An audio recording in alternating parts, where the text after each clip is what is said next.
तो कैसे हैं आप लोग। एक बार वापस से आपका स्वागत है मेरे चैनल में।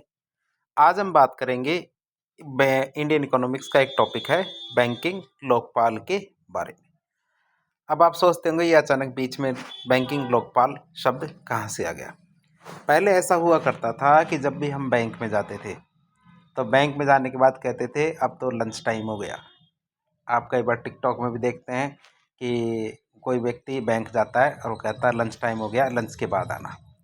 जबकि नियम में होता है बैंकों का कोई लंच टाइम नहीं होता है, जबकि एक रुझान के रूप में या रूटीन के रूप में लंच टाइम जैसी चीज़ें बना रखी है।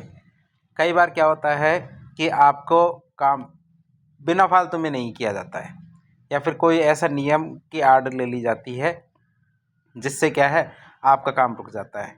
आपके खाते से कई बार पैसे काट लिए जाते हैं, आपकी बातें नहीं सुनी जाती। जब आप बैंक से परेशान हो जाते हैं, आपकी बात नहीं सुनी जाती है, तो आप भी सोचते होंगे कि अब हम कहाँ जाएं। क्या अब हम कहाँ जाएं कि इन बैंक के कर्मचारियों की या इस बैंक की हम कोई शिकायत कर सकते हैं। तो काश ऐसी कोई जगह होती। तो फिर इसकी एक ही जगह है हमारी, कौन सी? बैंकिंग लोकपाल या बैंकिंग ओम्बड्समैन। अब बात करें बैंकिंग ओम्बड्समैन की, तो भारत में बैंकिंग के से संबंधित सेवाओं के प्रति किसी भी प्रकार की कोई शिकायत है तो आप बैंकिंग लोकपाल के पास आ सकते हैं। अर्थात बैंकिंग से संबंधित कैसी भी शिकायत है, बैंक वाले आपकी बात नहीं सुन रहे, आपसे रिश्वत मांग रहे हैं, पैसा मांग रहे हैं, या फिर आपको गुमराह कर रहे हैं, ज़बरदस्ती की कोई डिमांड कर रहे हैं, या फिर किसी भी तरह की कोई शिकायत है, तो आप बैंकिंग लोकपाल के पास जाके उसकी शिकायत कर सकते हो। भारत में बैंकिंग से संबंधित सेवाओं के प्रति किसी भी प्रकार की शिकायत बैंकिंग लोकपाल से पहले बैंकिंग के मैनेजर से की जानी जरूरी है। तो आप इससे समझ गए होंगे ये वाली बात, तो कि मेन बात यह है कि जैसे ये बैंक है, आप बैंक में गए और आपको कोई सेवा नहीं मिली, या फिर आपको बैंक से संबंधित किसी प्रकार की कोई शिकायत है, तो सबसे पहले उस ब्रांच के मैनेजर से आप बात करोगे कि भैया तुम्हारे यहाँ पे ये वाली चीज़ गलत हो रही है और मेरे साथ इस तरह से गलत हुआ है। अब यदि मैनेजर आपकी शिकायत को नहीं सुनता है, क्या मैनेजर आपकी शिकायत को नहीं सुनता है और आपकी शिकायत पर कोई ध्यान नहीं देता और कोई कार्रवाई भी नहीं करता है, तब आप जाके कहाँ जा सकते हो? हमारे बैंकिंग लोकपाल के पास जा सकते हो और उस ब्रांच की और उनके जो कर्मचारी हैं उनकी शिकायत कर सकते हो। तो पहले आप ब्रांच मैनेजर के पास जाएंगे, फिर आप क्या करेंगे? हमारे बैंकिंग लोकपाल के पास जाएंगे। बात करें बैंकिंग लोकपाल की, तो भारत में बैंकिंग से संबंधित सेवाओं के प्रति किसी भी प्रकार की शिकायत बैंकिंग लोकपाल से करने पर क्या बैंकिंग लोकपाल के द्वारा उस बैंक पर 1 लाख रुपए का जुर्माना लगाया जा सकता है। अगर सूचना या फिर शिकायत सही पाई जाती है कि जो व्यक्ति है उसको किसी भी प्रकार की हानि हुई है, तो बैंकिंग लोकपाल क्या करता है? उस बैंकिंग संस्था पे या उस ब्रांच पे या उस बैंक पर 1 लाख रुपए तक का जुर्माना लगा सकता है।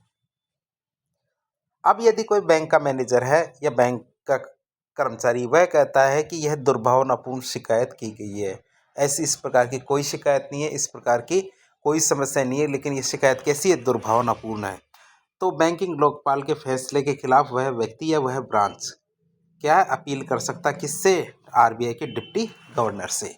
ठीक है, वो बैंकिंग का कर्मचारी या बैंक या ब्रांच क्या कर सकता है? आरबीआई के जो डिप्टी गवर्नर है उसके खिलाफ उसके पास अपील कर सकता है। या फिर वह व्यक्ति जिसने शिकायत की है वह बैंकिंग लोकपाल के फैसले से संतुष्ट नहीं है, कि उसने जो फैसला दिया है उससे वह संतुष्ट नहीं है, तो वह भी क्या है? बैंकिंग आरबीआई के डिप्टी गवर्नर से क्या कहते हैं? इसकी अपील कर सकता है। अब बात करते हैं भारत में, तो भारत में बैंकिंग लोकपाल पहली बार 1995 में स्थापित किया गया था। पहली बार कब आया था? 1995 में आया था। अर्थात जो हमारी नरसिम्हम समिति फर्स्ट थी उसकी सिफारिशों के बाद में भारत में बैंकिंग लोकपाल की स्थापना की गई थी।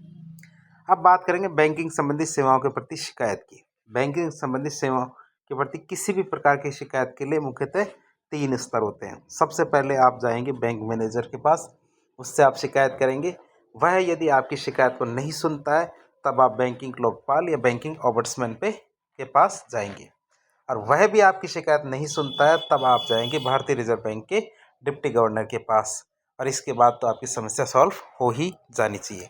तो इस तरह आज हमने बैंकिंग सेक्टर के जो आपकी शिकायत है उसके निवारण तंत्र के बारे में जाना, जो हमारे बैंकिंग ओम्बड्समैन था या बैंकिंग लोकपाल था। तो इस प्रकार के इन्फॉर्मेटिव वीडियोस देखने के लिए हमारे चैनल से जुड़े। वीडियो यदि पसंद आता तो वीडियो को लाइक करें, चैनल को सब्सक्राइब करें, अपने दोस्तों के साथ शेयर करें। यदि आपकी कोई सुझाव हो तो कमेंट बॉक्स के माध्यम से बताएं। धन्यवाद।